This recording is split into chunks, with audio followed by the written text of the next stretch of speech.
Hello, everyone. This is your host, Manoj Tandon. Welcome to another episode of Dark Rhino Security, Security Confidential. Today, we have another really awesome guest for you, and he is a podcaster himself, so that'll save my voice a little bit here. And Dave Sobel is a great guy. He's extremely well known in the industry. If any of you are into virtualization, he has a long and illustrious history in the virtualization world, but on the business tech side, he's the host of the Business of Tech podcast, which is a leading IT services focused news and analysis podcast. He does it 6 days a week. I don't know how he does it, but we're going to ask him that here in a second. He also co-hosts the podcast Killing It or Killing IT, depending on which way you want to say it. And he's the author of the book Virtualization. So, Dave, thank you so much for taking time out of your busy schedule and joining us today. Appreciate you having us on the show. Oh, well, thanks for having me. This is going to be great fun. Oh, absolutely. So I got to start with Business of Tech. You're doing this 6 days a week. How do you must have an army of people that do a lot of research. How does this work, man? I don't. I don't. In fact, you're talking to the whole company. I always say that. Well, this is the only thing I do. This is my full time job: is producing content focused on managed services providers, IT services companies. Like that's what I spend my time thinking about. And the basic, what's the problem you're trying to solve? Most of these business owners do not have the time to keep up with the various trends and technology news. And they want somebody who's done what they've done. I was a managed services provider for a decade, to come in with some insights and analysis to say, okay, here are every day 2 to 4 stories that I think are important that you need to think about and be aware of in your business. And that's the basic premise of the show. So it comes out every single day. It's a news show, roughly 2 to 4 stories. Try and keep it, about 8 minutes long. So just enough that you can get the insights and analysis you need every single day. And on the weekends, I explore longer episodes with some interviews and editorials to kind of explore those topics a little bit more in depth. That's still a heck of a lot of work. As someone that does this and has the benefit of great talent like Emily, my hat's off to you. That's fantastic, and that's a great mission to be on. And I think those kinds of shows and topics are very near and dear to people. And if they listen closely, there's a lot of great information that you're putting out there. That's what I'm trying to do. So trying to leverage my experience both on the IT, I've been an MSP, but I've also been a software vendor. I was led software vendors for 8 years as well. So I can kind of combine the 2 level of insights, and it's all about like, how can we help end customers? What's important to end customers? What do they think about? What are their needs, and how can we deliver it for them? All right. So, having been a software vendor, having been an MSP, before that, how did you get into tech? Were you always a computer scientist or a technical person, or what is your origin story, my friend? Oh, I had a computer when I was 5. So my first computer was a Commodore 64. I remember that. Video watchers. That's the original childhood monitor that I grew up with. I learned to program on that thing. I then, took in high school was the computer geek. I took computer science in college. I have a degree in computer science. My first jobs were product development and consulting. And if you'd asked college Dave, I would have thought I'd still be building products the whole time through. But after some fun rides in the startup space in the late 90s, when they laid off the whole development team and kept the sales and management team, my lesson was, the leaders are the ones that get to keep their jobs. Well, I'm smart as those idiots. I can run a company into the wall just as easily as they can. And that's when I launched my first MSP. And that was my first entrepreneurial endeavor. And I ran that business for a decade. That's fantastic. So you went right from a job to entrepreneurship. Did you have family at the time or significant others that you had to take care of? I got engaged on the day I got laid off. So I know she loves me because I had nothing that day. Wow. But she always said, she goes, you worked hard and always had a plan. And she said, I knew you'd figure something out. So I had faith in you. But yeah, no, it was my my then fiance and I launched the first business, and and hard work and gumption get you a long way. Plus the benefits of good connections and some wins at my back. Well, hard work and gumption, but just listening to your voice and looking at you on the screen here, you come across as someone with a very positive outlook. Was that always the case, and has that been a major driver in your success? I'm naturally an optimistic kind of person, and the life lesson, is to be a little cheesy on this, is the only thing I get to ultimately control is me. I don't control anything else. I control me, how I feel, how I engage, and how I choose to process information. And I always sort of smile and go, you get up every single morning and you can choose how your day is going to go. I generally try and choose that my day is going to be awesome, because the other option is kind of a bummer. like, and I can control that. That's a choice. And by the way, that is, there are exceptions to that, and everyone has bad days, and everyone has their own challenges, but it's how you deal with that really matters. And you can cultivate good relationships that support you during the rougher times. So, Dave, that leads to a question here on uh, if you had a top 10 list for any of our listeners who've contemplated, I've been stuck in this job and I want to do my own thing. What would be your checklist of, am I ready to make the jump, or should I make the jump? What would you guide them through? What would be your advice, having done it? It would be a lot of why. I would always, and I almost start every single examination with why. So the first thing I would ask is, well, why are you thinking about this? Let's talk about what are the things that are bothering you. Because let's be honest, entrepreneurship is glorified, but it's really hard, and a lot of it doesn't work. There's a lot more failures than there are successes in entrepreneurship. I like to celebrate modest successes in entrepreneurship too. Like, not everyone has to have $1 billion company to be a successful entrepreneur. But I really want to ask the why, because navigating corporate America and being and being really good at large companies is a skill, and I admire the people that have it, because I don't have it. And it's one of the best ways to build economic security for your family, right? Is to Right. be really successful at a big company. So that's why I would start with why, because I'd like to understand, is it just a mismatch in job? Like, they're good at navigating bigger companies, but just that isn't the right one for them? Or is there, some bad boss situation, which is 80% of the time? Or is it sort of structural? And I'll use myself as the examples. I'm kind of structurally not fit to be in big organizations. I don't do really well with the structure and the environments and such. And as you get into that, then it's understanding and I'm not sure I have 10 full questions, but my next question beyond why is talking about risk tolerance. Because it's for me, entrepreneurs who are really successful have a really high risk tolerance. Yeah. And are willing to accept that, and they are able to navigate that. And understanding the risk tolerance would be the next bit. And then the third is the obvious: let's talk about your family. Let's talk about the people that are reliant on you. It's very easy to take bigger risks when you're younger and earlier in your career, when you Yep. don't have a partner, kids, pets, a house, your risk tolerance changes over time. And so I want to understand who's depending on you and what do you need to do to be successful. And once I've asked those first three questions, we can then start guiding into the specific match about whether or not entrepreneurship makes sense. Because then it's about what are you going to do? What's the value that you think you can deliver to the market that people are going to pay you for?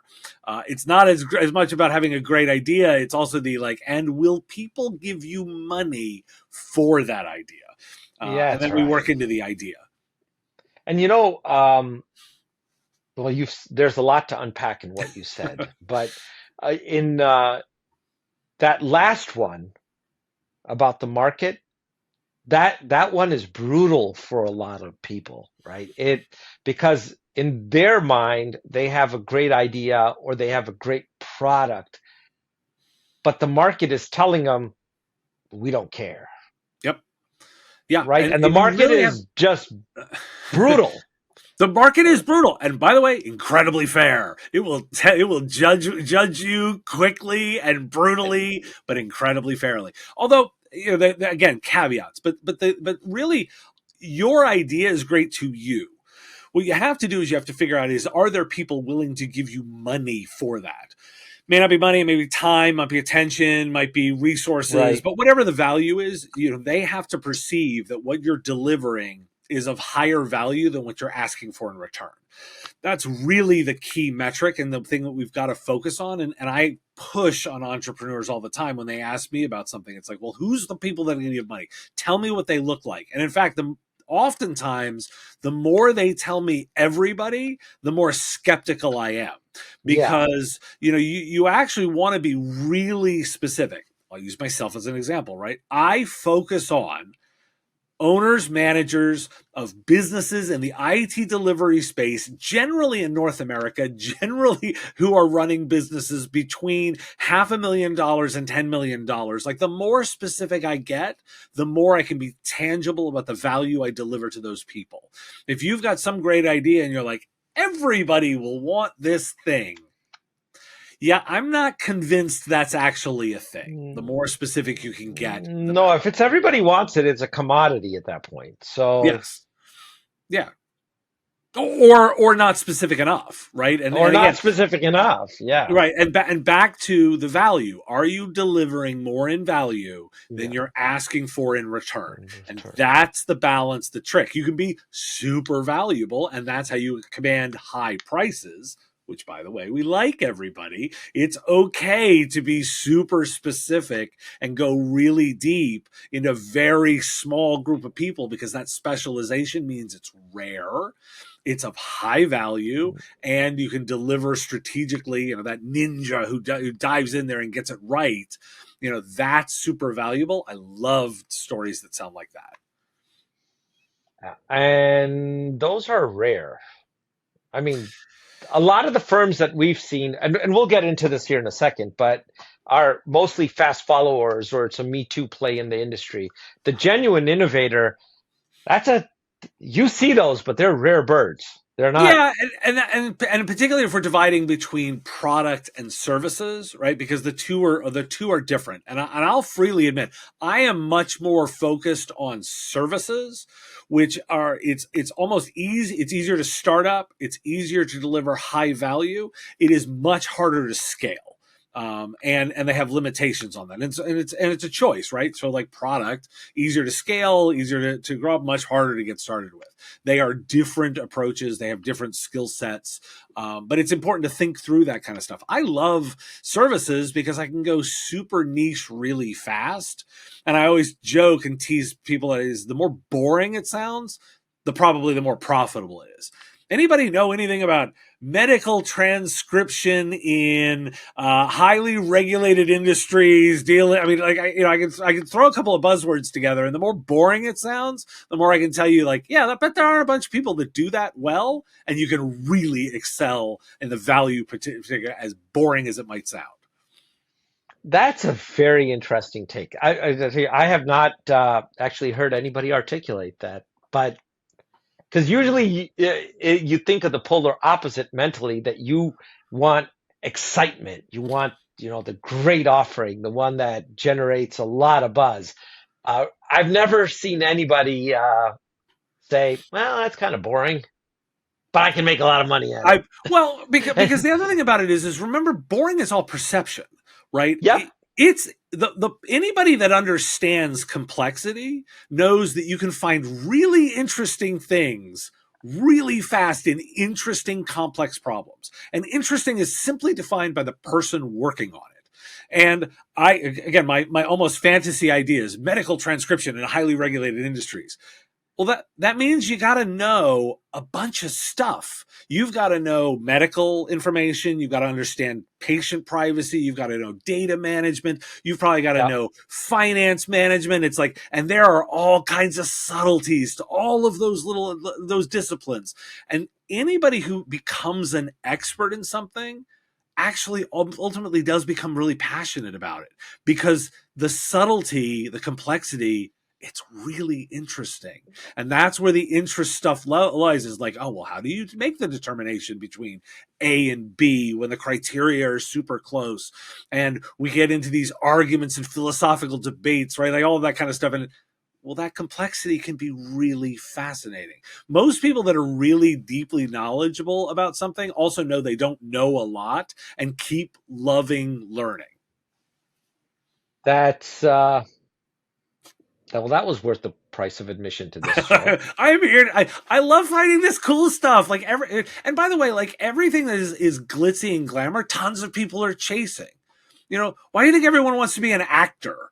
Right? Because it seems really exciting. And you know what? There are too many actors. Like they don't get paid very well. Most of them don't get paid Don't very well because there's too many of them. And so you kind of have to know that sometimes glamorous, exciting, that should be a consideration of a warning signal. There's probably too many people trying to do that. And if I'm in the business of finding value and finding ways to build businesses and create ideas, I like areas that aren't well explored. and that's actually a foundational tenet of our entrepreneurship is that you have to be willing to do what others are not willing to do. So that means you're going to go into unexplored regions or do something differently that someone else isn't willing to do or hasn't figured out how to do yet. Right. And by the way, oftentimes they call it boring. Like it just is, those people will go, oh, that sounds boring. That doesn't sound very interesting. That's why they didn't go there. But you know what? Maybe maybe it's the exploration and the learning that's a good portion of the fun. So then you're familiar with a bunch of the news and the trends out there. Give us some trends that you're seeing in the from the business of tech. What are some big idea things that you've seen come across your desk in the last year? Well, I mean, I would be remiss if I didn't lead off with AI. Like that's just the absolutely. I mean, I mean, come on, that's the whole bit. Now, I will tell you, my approach on it is I think there's a fascinating space for service providers around helping with frameworks and ethical considerations of implementation for customers. This is a fascinating technology. The reason it's interesting was the adoption was so fast, the integration into product lines so obvious in many places, and a solid C-level writer for every single deployment that we're seeing can actually be very useful. But there's a lot of open questions around what's appropriate use, what are the right ways to do it, how do we handle issues of copyright management, data privacy management, bias, all of those kinds of issues. And every organization is going to need to take on those questions themselves. And I love spaces like that because that is exactly the kind of consulting and guidance that IT services companies, managed services providers should be delivering to their customers. Because it's not just what technology to use, but why and how. And the why and how is the interesting bit. So here's the thing with this, and I'd love to get your take on this. So I'm going to Yep. ask it. All right. Why does common sense not prevail? Now, let me also give some color to that question. So when you look at AI, it is, as someone in the engineering field, to me, it's very fancy matrix multiplication, linear algebra. It's pattern recognition. You're finding things that already existed and were hiding in plain sight or were always available. It's not like these things were discovered. These patterns have always been there. Also, the data that enables those patterns to come to life was freely given by us or by whatever sources that they were gathered, but it was not like someone put a gun to someone's head to get that. It was given to them. So why is there such an ethical issue or guidance needed where simple common sense, why doesn't that just prevail in driving the adoption and deployment of the technology? Oh, well, because why doesn't that apply in almost every area? Why doesn't common sense apply in legal jeopardy, for example? Because that's I mean, like literally, our system of laws is not just, "Hey, judge, have an idea of common sense." It's the subtlety around it that's the interesting bit. So let's give sort of a practical example, of which Please. I will say I am not a lawyer and I am not, I'm not such a deep scholar on this, but I can at least outline some of the basic problems. Is the ingestion of all of the information that large language models done, is that fair use under copyright and creating derivative works when used in a way to say, I'd like to it ingests, say, my writing, and a user then comes back and says, which by the way is copyrighted, I own the copyright to my own material, but if a large language model ingests it and then someone else comes back and says, write blog posts in the style of Dave Sobel, is that a derivative work? Does it fit under fair use? It's generated by a machine versus a person, so it loses some of the obvious protections. It's not necessarily clear that it's exactly the same thing. And yes, so you might say, well, let's apply some common sense. Yes. And I would say, what's the difference if I copy your work? If I did what you're just saying, and I wrote a blog post in the style of you, I think that would be considered plagiarism to some degree. Right. But it's also hard to do because it's just you. But throwing the AI at means now we have infinite capacity. So it's probably not worth your time to plagiarize me directly because it's a little hard to do and it takes time for you to do it. And by the way, me worrying about it is not as high because of the Yeah. scale.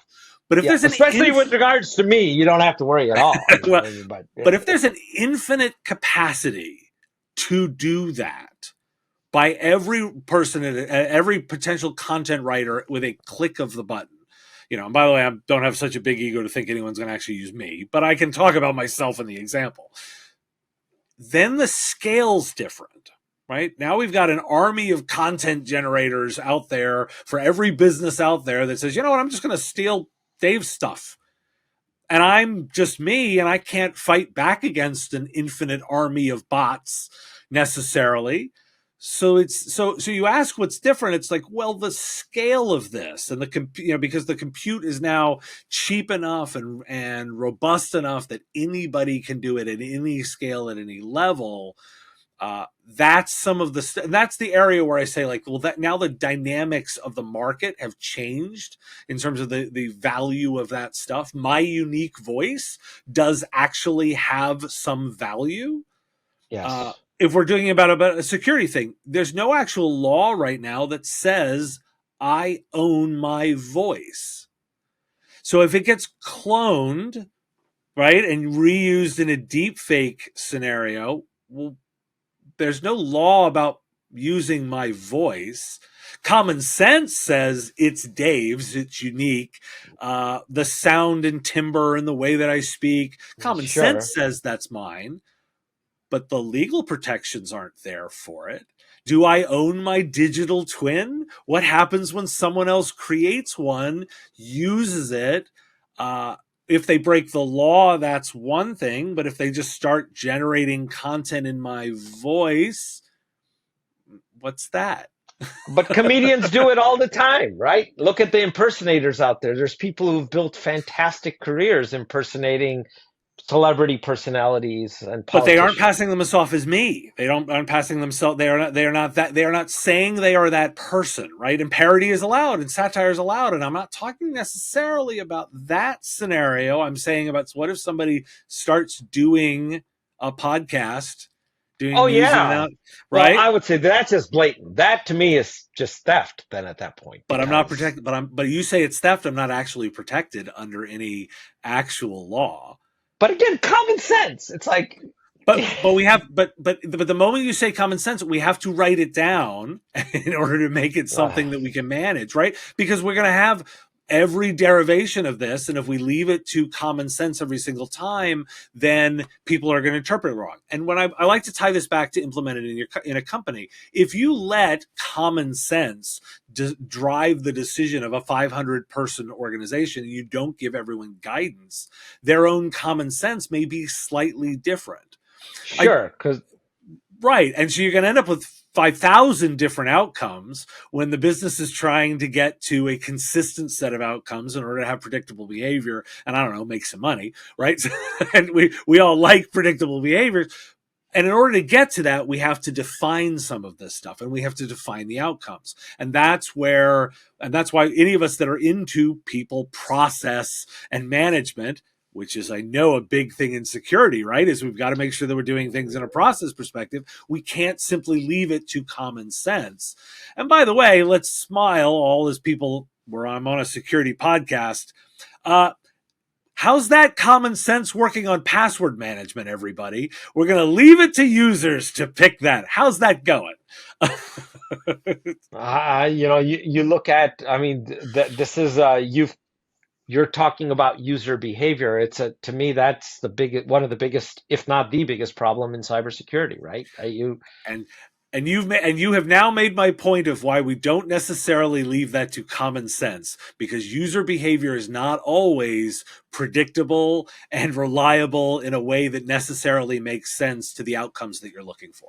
Right, but you know what it is, because at least, and I'll just speak for cybersecurity. I think in our field, in the cyber tech field, infosec, I should say, the average user, there's a perception issue, and perception is reality, that cybersecurity belongs to a group of people that hide in a back room somewhere and do whatever it is that they do. Two, um, the average person doesn't believe that they can actually impact their own security profile. And I think both of those stem from the fact that they don't understand the whys of behavior, why certain behavior can become a problem. It hasn't become tangible to them. Like, it is tangible. Don't touch a electrical wire. Period. You know, don't play with fire. Those are tangible things where everybody understands what the outcomes of those things can be. But when you look at cybersecurity, which is a behavioral problem primarily, we haven't been able to make it tangible for the average person, for common sense to actually prevail, because it's not something that they are intimate with. Well, we wandered in. You asked what my top topics were. That we've wandered into one of the second areas, right? Which is all of this stuff. So this is where I like poking at this. So I never position myself as a cybersecurity person, right? I'm a generalist IT person, and I'm much more a business person than I am sorry. Frankly, I don't like spending money on security. It doesn't make me profit. It doesn't make me more revenue generally. Like, as a general rule, when I spend money on cybersecurity, it is a cost center, not a revenue generating center. So as a business person, I'll go, I only have $1 to spend. Cybersecurity gets, I don't know what, 10 cents of that? And Yeah. maybe a quarter in a really right. So and by the way, I don't like spending it. The other 75 cents, I'm trying to get another buck back. The 25 cents I lose on security, right? I like poking a little bit at the consequences. So, well, what are the consequences we're looking at for a user? How many people lose their jobs over being the breach vector? Probably not that many, really. Not that many. Not that many. How many? There's the CISO does, depending on the size of the breach. That's the fall guy. Maybe. I mean, maybe. So I'm going to poke. Like, I laugh and go disclosure. I worked there, but before the breach, SolarWinds, right? One of the biggest hacks we all love to talk about. Nobody actually went to jail or got over any of that stuff. Tim Brown's now under scrutiny from the SEC. Yeah, but by the way, the company itself deflected lawsuit after lawsuit. Nothing happened over that. The U.S. government paid the bill. And so I look and I go, like, I get it, but at the same time, what's the actual consequences of like really doing that stuff? It's financial for the business, but beyond that, Yeah, there isn't much, and I guess I would poke at that the other way and say, should there really be? I, and by the way, I'm on board with you. But I, what's the realm where we actually want to have some, like some accountability? Research firms went out on the street and interviewed Americans and asked them if they thought their data was protected under regulation, under federal law, and the majority of Americans believe that. And they're wrong. We know they're that, right? Any of totally us, wrong. they're totally wrong. But they believe it because, by the way, common sense. Common sense Perception says is reality. Yeah. Common sense says that there should be laws to protect it. Your data should be yours. Common sense says it should be protected, but it actually isn't. It's a Yeah, but the fascinating flip side, space. but the flip side of that, Dave, is how are you getting these services for free? So there is nothing that is free. So when you sign up for Facebook or you sign up for Gmail, whatever, and it pops up that, do you read the end user license agreement and what they can do with the data? It's not like these companies are hiding what's happening with it. If you read the agreements, most of it is all in there. Just read it, right? Yeah, sure. Oh, by the way, I'm on board. But again, this is also like this is the fun of regulation, right? Is that if I ran a chemical plant, the cheapest way to get rid of my waste is dump it into the river. So I'll put my plant next to the river, right? But Right. society has decided that it doesn't want three-headed fish like on The Simpsons, and so we have regulations to say you're not allowed to just throw your waste into the river, and politics is the debate over what clean is defined as and all of that kind of stuff. But as common sense says, we don't actually allow, we want to have clean water. We don't want the chemical plant to put glowing green waste into the river. Yeah. And so that's the fun of the discussion here is that we actually do need to get to a realm. And I cover a ton of regulation and the discussion around it on the show because I think our communities, both of generalist IT and of security professionals, need to be involved in these conversations in order to get us to something that documents what we think makes sense and puts in place some framework to make this real and make this a thing that actually happens. I'll give you another one that I think about all the time when I think about a cybersecurity thing. We talk Please. about phishing and spam all the time. Right? Why are we running on SMTP? It's a 40 plus year old technology that has no authentication running in it, yet the backbone of communication still is an unauthenticated protocol that none of us have gotten rid of. And we keep bolting stuff onto the side of it, but at its core, it is not designed to do that. And you know what I would if Google and Microsoft decided to get rid of it and went from SD television to HD television, because by the way, we did that move and we all You're right. decided it was a good thing. You know what I'd do? I would give them money for secure email. I would give them money to actually know that the person I'm getting the email from is who they said they are. I would pay for that service. And I know most businesses would, because by the way, they pay for email now. They pay for email now. They just wouldn't it be great? And we could wipe out a good portion of phishing but which works. By the way, we know it works. If I actually knew I could validate who that user was on the other side. Well, you would also wipe out a whole bunch of industries that thrive on Yeah. providing bolt-on products that And what I say to those portion is tough S. Like well, seriously, what do we want? Do we want to have a world where we can actually build some level of trust? And do we want to build security into this where business owners can operate their business and know it's who they said, who they got back? We have other systems for validating. We know we have to do that in analog. I'm not in the business of protecting bad ideas. That's those older industries. I mean, of creating value for business owners. And you know how we can do that? Wipe out a whole bunch of those other industries. That is actually the way to get into that. I'm not in the business of protecting email protection software. I'm in the business of delivering value in IT to business owners. And see, you know, the other side, I love this conversation because, you know, playing the devil's advocate here, I'd say most people, most companies give cybersecurity lip service at best. It's a Right, checklist item. right. They they're really not interested in solving the problem per se, but they want to say, look, I met my compliance standard. Check, check, check. I have implemented A, B, C, and D, and that's per our industry norms. Check, check, check. Yep. That none of that. Good compliance doesn't mean good cybersecurity.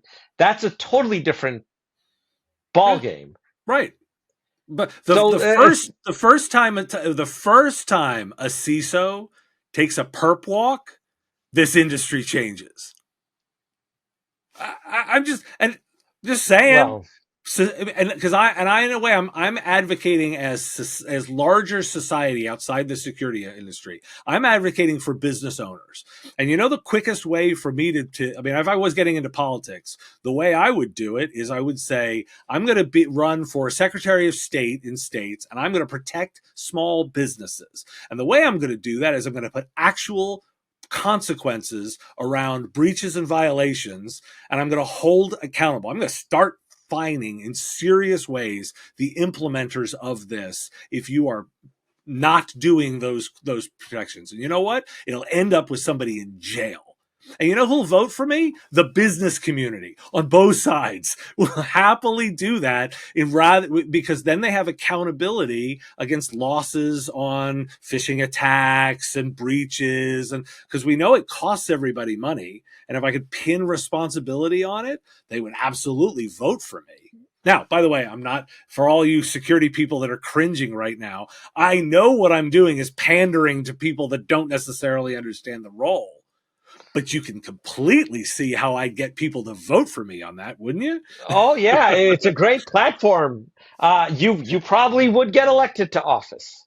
You Right. And know, then if I start doing it, like then and then you'd I just want have nobody'd be in the cybersecurity business. It'd be like, you know what? Forget it. but actually think about that for a quick moment. No one would be in it, but then there'd be a void and new solutions would flow in. And it would become really interesting for us to re-examine the space, not wanting to do it the way we're doing it now, under a different landscape. Entrepreneurs always figure out ways to deliver value in spaces like that, and I would change the dynamics of the game. So so here's the thing. I love it because if you don't like the way the chessboard is arranged, rearrange the chessboard, Rearrange the right? chessboard. Right, which is essentially what you're advocating for here.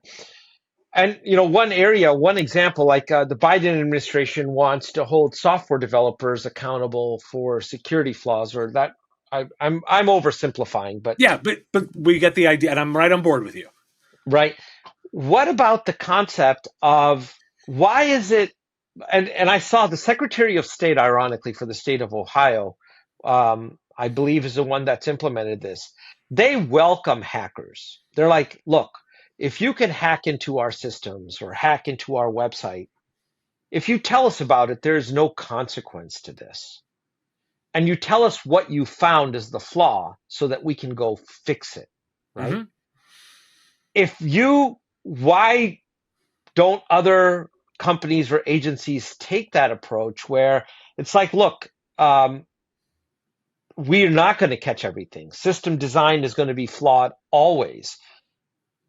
But right now, the laws are structured in a way for even the good guys, you can't really go in and point out obvious gaps because technically it's illegal. Yep. And by the way, 100% on board with you. We should change the rules of the game here. This is this is where I think, but I will also say, like, we do have rules that do allow this kind of stuff in other industries, by the way, particularly if we look at whistleblower style laws to Right. reveal like we have structures that work. We have simply not necessarily applied them in software. But the way you can do, you have protections for whistleblowers. We have processes that are managed for product recalls, for notifications, for the different occurrences and Yep. liability in children's toys or in car manufacturing. Like we have structures that allow us, we're just not applying those same rules in software. And in fact, we've sort of let software do whatever the hell it wants, right? Because the ELA, like, what, if you put this is all in the license agreement and you can do whatever you want, you're completely at risk, and all of those things, we kind of let software companies get away with whatever they want. So, I think that it's a matter of changing the rules of the game to apply them. And by the way, this is never perfect. And anybody who always says, oh, we need to get a perfect regulation, well, that's not how regulation works, Mm. everybody. It actually, they pass the regulation and then it gets tested and vetted through case law and precedent and actual implementations. Like it's an ever evolving field. And Right. anybody in compliance, that's, by the way, how you all make money, because you're tracking all of the various ways that this works. So in a way, we're creating a different version of the industry to apply these new rules and the way the new structures would work in software. We just create a new set of industries and compliance rules and value consulting and cha-ching, cha-ching, Mm. cha-ching. Like I like all of this kind of discussion, but we're changing the rules of the game. Yeah, which is at the heart of this, right? And that's the heart of a lot of things that you've said here is that change the way you look at things and change the rules of it.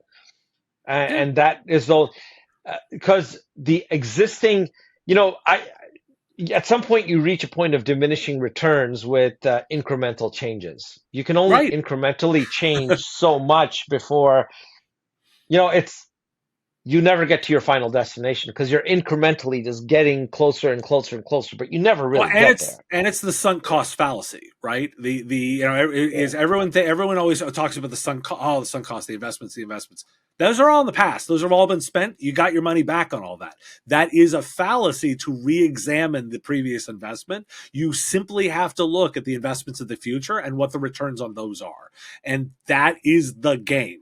That is the way that you look at it. And you've got to look. Yes, you have assets and stuff you've done, but at the same time, the world changes and you need to invest in the new in order to create new opportunities, and that disruption is generally very good for most businesses to find new interesting ways. And anybody that's holding on to the old ways, well, they're just protecting a previous position in the market. I don't know. I'm in the small disruptive business, so that's not my job to protect those people. My job is to look out again for those small to mid-sized entrepreneurs and smaller and mid-sized businesses that have the ability to be flexible and find new ways. Um, Absolutely. But and as you've seen in the real world, there's so many examples of heavy resistance to that. But in the end, it's really impossible to stop change. I mean, if you look at it, in the end, it's just a tide. It's you can slow it down, but you're really not going to stop it. Right, you're not. It's And by the way, I look at this and say I don't necessarily have to change everything in order to find a cool opportunity. The opportunity actually can be in a much smaller scale with a much smaller group to make a difference, and I can build great businesses in those spaces that are doing great work for customers. I don't have to change the whole system. I just have to think differently for enough of them that I build out a business and do something really interesting. And that's the key thing for me is that we think in the big terms and then find small ways to make changes in the way we do things that create a competitive advantage. so there was one item that I wanted to get your opinion on since you hear so much in the Because I'm news. very opinionated. No, I love it. You're fantastic. Well, thank You're you. fantastic. Uh, again, getting back to our friends in the Biden administration, talking about hackback, offensive cybersecurity. What are your thoughts on that? Absolutely, we're already doing it. Why don't we just talk about it? Does anybody actually believe that the U.S. government does not have an offensive cyber capability? Oh, I, of course, the like, government does. So now he's right. talking about private businesses. So as a private business, I I see challenges with that. So I think it's an interesting intellectual exercise. Uh, by the way, we do have physical competition and offensive capabilities within business, right? There are tactics and implementations that could be called, that are offensive, not in the I'm making fun Yeah, of you kind of no, way, but in the I am going out and being proactive about being proactive aggression against competitors is a thing. Anybody actually want to dispute that corporate spying doesn't happen? Because, by the way, I've had a corporate spy on my show, like who's talked oh about yeah, the right. So this is a version of that, right? The private offensive version of that is is a thing, and so I'm not necessarily interested in that space as much. I tend to skew a little bit more toward the like. This is a reason why I don't like private militaries, because that's what that's a service that the government delivers for us. So I'm inclined to believe that the right place for that offensive capability is with the government because it fits the same parallel. But at the same time, I'm gonna acknowledge that I live in the real world, and I know that there are offensive capabilities within large organizations. I would not be surprised if cyber is one of those. And so I'll look at it and sort of say, like, I think it's worth experimenting and understanding that, and then having a good feedback loop with government to make sure that we define the rules of the road.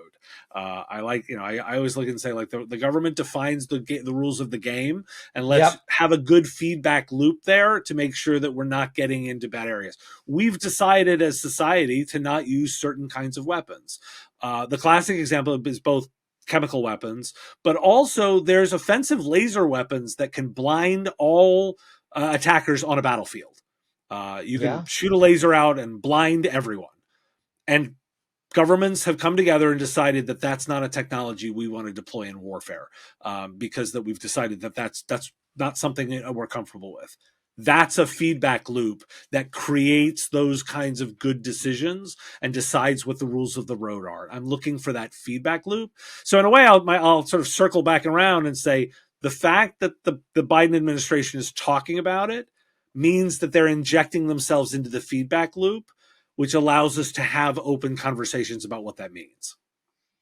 And that's fantastic. And with that, we're already at the hour here, Dave. So I wanted to give you a minute. If there's anything you would like to advise our listeners of, uh, you can plug anything you'd like if you want to take a Well, I moment. appreciate that. I hope everyone takes a chance to listen to my show, The Business of Tech. It's on all your favorite podcast platforms. You can find all the links at businessof.tech. You get the sense of the way that I think about the world. I'm looking for ways that we can find interesting opportunities out of the things that are happening around us. And what are the challenges that we can help business owners with and build good businesses around doing that. So I'd love to have you reach out. And I'm easy to find. I'm on LinkedIn all the time. That's the easiest platform to find me on. And all the links again at businessof.tech. Well, Dave, you've been fantastic. And, don't be a stranger around here. Drop in every once in a while, say hello. And I'll come on in and be disruptive anytime you need me to be. I'm always happy to show up. yeah, this was fantastic, and we really appreciate your time. And we'll put links to your show in our show notes. So Awesome. Well, thanks for having me. This has been great fun.